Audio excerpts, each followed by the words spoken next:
Hello everyone, welcome back in our channel. दोस्तों, आप सभी का स्वागत है। मैं हूं कपिल। तो दोस्तों, आज हम इस वीडियो में अधिगम विकार यानी कि लर्निंग डिसेबिलिटीज़ के बारे में हम देखेंगे। अधिगम अक्षमता से कैसे आपसे क्वेश्चन पूछे जाते हैं, वो भी क्वेश्चन हम इसी वीडियो में देखेंगे। उससे पहले हम बेसिक देख लेते हैं किस तरीके के आपके डिसेबिलिटी किससे रिलेटेड होते हैं। ओके, इससे पहले मैंने टाइप ऑफ हाउस और NEP 2020 का भी वीडियो मैंने अपलोड कर दिया। बेसिकली हम आपको मैथ के प्रिपरेशन आपको कराते हैं, लेकिन जो हमारे पास शॉर्ट नोट है और अच्छे नोट्स हैं वो हम आपको ऐसे ही प्रोवाइड कराते रहेंगे। तो चलिए शुरू करते हैं अपना सेशन। दोस्तों, अगर आप चैनल पर न्यू हो तो प्लीज़ चैनल को सब्सक्राइब कर लीजिए। अगर आपको वीडियो पसंद आए तो प्लीज़ वीडियो को लाइक करिए, शेयर करिए और ज़्यादा से ज़्यादा लोगों तक पहुँचाइए। जो आपके साथी दोस्त मित्र भाई बहन जो भी तैयारी कर रहे हैं, बिलीव करिए काफ़ी हेल्पफुल रहने वाला है ये जो शॉर्ट नोट्स हम आपको करा रहे हैं, आज का वीडियो भी। ओके, तो देखो, सबसे पहले मैंने यहाँ पे लिख रखे हैं किस तरीके के आपके लर्निंग डिसेबिलिटीज़ होते हैं। तो देखो, यहाँ पे हमारा पहला है, ये आपको यहाँ पे सारे दिखाई दे रहे होंगे अब, ठीक है। पहला हमारा यहाँ पे है दोस्तों डिसलेक्सिया। डिसलेक्सिया जो आपका होता है वो आपका होता है पठन विकार से। मतलब ऐसा बच्चा किसी लिखे हुए वर्ड को पढ़ नहीं पा रहा अच्छी तरीके से, तो आप बोलोगे उसको क्या है, डिसलेक्सिया है, ठीक है। डिसग्राफिया इसका मतलब क्या है, वो अच्छी तरीके से किसी चीज़ को ड्रॉ नहीं कर पा रहा है, यानी कि लिख नहीं पा रहा है, तो आप बोलोगे उसे लेखन संबंधित जो विकार है वो आपका डिसग्राफिया हो गया। ग्राफ का मतलब हम ग्राफ ड्रॉ करते हैं, ठीक है, तो आप उसको ग्राफ समझ लीजिए। डिसलेक्सिया मतलब वो लिखा हुआ, जैसे मान लो लक्ष्य लिखा हुआ उसको पढ़ नहीं पा रहा है, तो पठन विकार हो गया, ठीक है। अगला है डिसकैलकुली। यहाँ पे कैलकुलेट से ही आपको समझ आ रहा होगा, ये जो विकार है अधिगम डिसेबिलिटीज है वो है आपकी गणित संबंधित। गणित संबंधी आपकी डिसकैलकुलिया हो गया। अगला अफेजिया जो होता है वो भाषा से संबंधित होता है, अच्छी तरीके से वो बोल नहीं पा रहा है, अपनी बातों को समझा नहीं पा रहा है, तो उनको बोलते हैं अफेजिया, ठीक है। नेक्स्ट अगला है आपका अलेक्सिया, यानी कि पठन संबंधित, ये भी आपका एक और विकार है। अप्रेक्सिया होता है गामा कौशल, या फिर चल नहीं पा रहा है ढंग से, टहल नहीं पा रहा है, फिर बोल नहीं पा रहा है, तो आप उसको बोलोगे अप्रेक्सिया है, ठीक है ना। तनाव वाली स्थिति अगर पूछी जाती तो उसका होता है डिस्थीमिया, जहाँ पे उसको तनाव है। ओके, नेक्स्ट डिसमोर्फिया आपका होता है भ्रम वाली स्थिति, यानी कि मानसिक विकार, वो माइंड से कुछ सोच नहीं पा रहा है या फिर उससे वो थोड़ा सा वहाँ पे उसे भ्रम वाली स्थिति बन रही है। ओके, अगला आपका लास्ट यहाँ पे है प्रेक्सिया। प्रेक्सिया क्या होता है, आपका लिखने व बोलने दोनों से संबंधित जो विकार होता है उसको हम बोलते हैं प्रेक्सिया। ओके, तो नाउ आगे बढ़ते हैं। कुछ और इंपॉर्टेंट यहाँ पे नोट्स हैं, आप उनको भी देख लीजिएगा। यहाँ पे ये इंपॉर्टेंट नोट्स आपके लिए हो जाते हैं। यहाँ पे अक्षमता दे रखी है और यहाँ पे किससे संबंधित हैं डिसेबिलिटीज वो दे रखी हैं। अगर आपसे ऑप्शन पूछा जाए गुणज वैकल्प किससे संबंधित है, तो आप बोलोगे गणना से संबंधित आपका गुणज वैकल्प हो गया। अगला है लेखन वैकल्य, ये आपका लिखने से होता है। और थर्ड आपका है पठन वैकल्य, ये आपका होता है पढ़ने से, ठीक है। नेक्स्ट ADHD आपका होता है आवधन और न्यूनता अतिक्रिया विकार से संबंधित आपका ये होता है।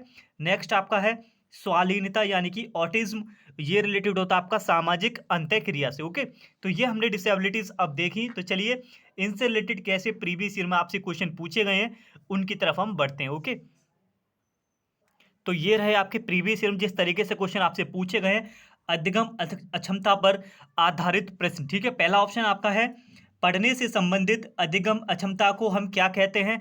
आपके चारों ऑप्शन दे रखे, डिसकैलकुलिया, डिसग्राफिया या फिर डिसलेक्सिया या फिर डिस्थीमिया। ओके, तो आपका यहाँ पे जो ऑप्शन है वो आपका यहाँ पे ऑप्शन सी सही हो जाएगा।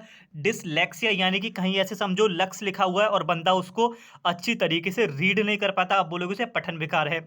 अगला है कौन सी विकृति कौन सी विकृत अधिगम अक्षमता का एक प्रकार है। विकृत लर्निंग डिसेबिलिटीज कौन सी है, डिसलेक्सिया, ऑटिज्म, क्रेटिज्म या फिर ADAH। दोस्तों देखो, इसका भी जो ऑप्शन है वो आपका ऑप्शन ए सही हो जाएगा। डिसलेक्सिया आपका विकृत अधिगम की एक अक्षमता का प्रकार है।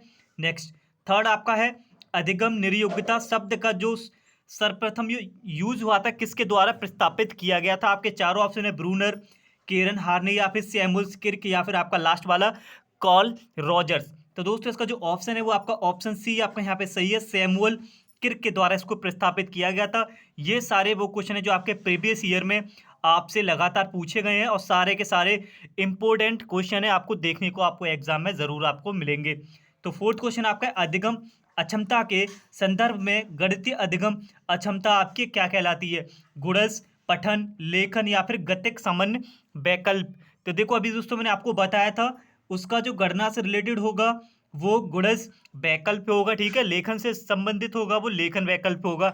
ओके, तो क्वेश्चन 5 की बात करते हैं, गतिक कौशलों के अधिगम निरयुक्ता को हम क्या कहते हैं। तो दोस्तों देखो इसमें जो करेक्ट ऑप्शन था वो यहाँ पे मिस हो गया था, इसीलिए मैंने जो करेक्ट ऑप्शन है वो ई में यहाँ पे डाल दिया है। तो डायरेक्ट हम सही ऑप्शन की बात करेंगे यहाँ पे, ऑप्शन ई डिस्प्रेक्सिया जो गतिक कौशलों से संबंधित आपका एक अधिगम होता है, अधिगम विकार होता है। तो क्वेश्चन नंबर 6, अधिगम अक्षमता से ग्रसित बालक, मान लो ऐसे कोई लर्निंग डिसेबिलिटीज है उनके अंदर, वो बच्चे क्या नहीं कर पाते, पहला कुछ भी नहीं सीख पाते, ऐसा हो ही नहीं सकता, बच्चा कुछ ना कुछ तो जरूर सीखेगा।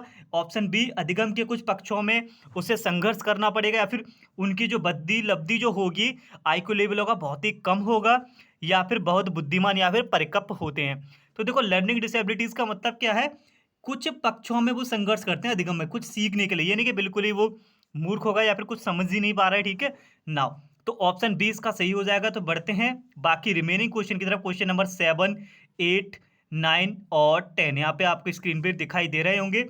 एक विद्यार्थी जो ग्रस्त है, जो ठीक से लिख नहीं पाता, उसको क्या बोलेंगे, जो ठीक से लिख नहीं पा रहा है, यानी कि वो उसको है डिसग्राफिया। मैंने अभी स्टार्टिंग में वीडियो में आपको नोट्स में अच्छी तरीके से समझाया था, कोई भी चीज लिखना यानी कि ग्राफ को वो ड्रॉ नहीं कर पाता, आप बोलना उसको डिसग्राफिया, अच्छी तरीके से वो लिख नहीं पा रहा। अगला लिखने चलने टहलने, यानी कि गतिक की यहाँ पे बात हो रही है, तो कौन सी अक्षमता उसको, डिसलेक्सिया, फेजिया, डिस्थीमिया या फिर अप्रेक्सिया। तो दोस्तों इसका जो ऑप्शन है, ऑप्शन ए अप्रेक्सिया आपका यहाँ पे सही है। टहलने चलने मतलब गामक कौशल से रिलेटेड कोई विकार होगा तो। क्वेश्चन नंबर 9, अपने आप को दूसरों से सुंदर, लंबा, ताकतवर समझने की जो समस्या है उसको हम क्या कहते हैं। तो दोस्तों देखिए अप्रेक्सिया, अफेजिया, डिस्मोर्फिया या फिर डिस्थीमिया। तो दोस्तों देखो जो इसमें क्या है, मानसिक विकार है उसे, मतलब वो सोच रहा है मैं किसी सुंदर हूँ या फिर किसी से लंबा हूँ या फिर ताकतवर हूँ या फिर कमजोर हूँ, ऐसा अगर कोई बच्चा ऐसा सोचता है तो भ्रम वाली स्थिति उसको आ जाती है, यानी कि डिस्मोर्फिया। जो ऑप्शन सी है वो आपका यहाँ पे सही हो जाएगा। तो बात करते हैं लास्ट क्वेश्चन की। क्वेश्चन नंबर 10, गंभीर तनाव की अवस्था, तनाव से रिलेटेड जो भी आपका विकार होता है, तनाव वाली स्थिति आती है, वो आती है आपके डिस्थीमिया में। सीधे करेक्ट ऑप्शन की मैं यहाँ पे बात करूंगा, क्वेश्चन नंबर 10 का ऑप्शन डी सही यहाँ पे हो जाएगा। तो ये थे हमारे 10 क्वेश्चन जो प्रीवियस ईयर में कंटिन्यू लगातार, not only for CTET, हर एक टेट एग्जाम में आपको देखने को ये क्वेश्चन जरूर मिलते हैं और मिलेंगे।